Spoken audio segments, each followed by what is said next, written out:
Hi guys, we're still at Trailguide to the body, presenting still suboccipitals and how to access or how to palpate the suboccipitals, and we are now proceeding to page 26.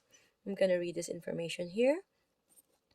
So researchers have discovered that the rectus capitis posterior minor attaches not only to the occiput but also to the dura mater, so the connective tissue that surrounds the spinal cord and brain.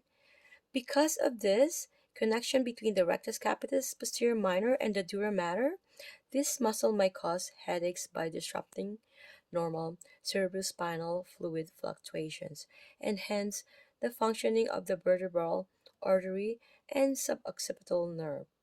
See this very important information. Okay, so looking at the image here.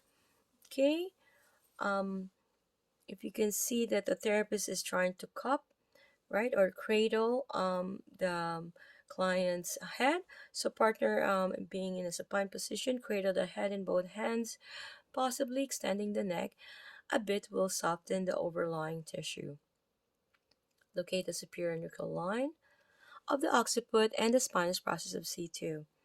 The suboccipital spans between these two landmarks. So you're going to cradle the head with one hand while two fingertips of the other hand palpate slowly through the trapezius, spinous capitis, and semispinalis capitis fibers. Roll your fingers across the suboccipital small, short bellies. Again, you may initially feel only the density of these muscles rather than the individual bellies. Okay? When do you use your suboccipitals? When you're shampooing your hair, you're appreciating a large painting from a close proximity, small fine movements of the head and neck. Usually, if you're nodding your head incessantly to a person you wish would just stop talking. Okay? So, we have this image here where your partner is in a prone position.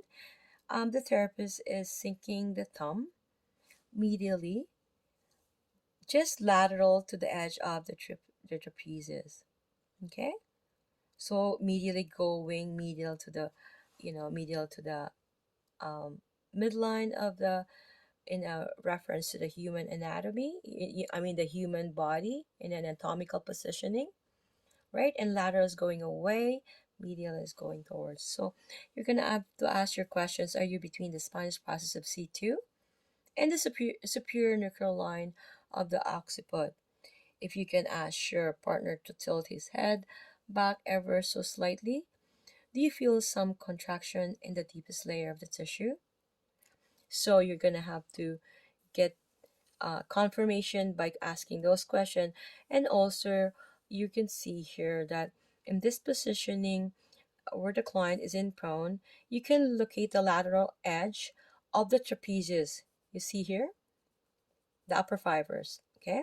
So palpating beside the level of C1, place the fingers of the lateral edge of the trapezius, slowly sink medially into the suboccipitals. Okay?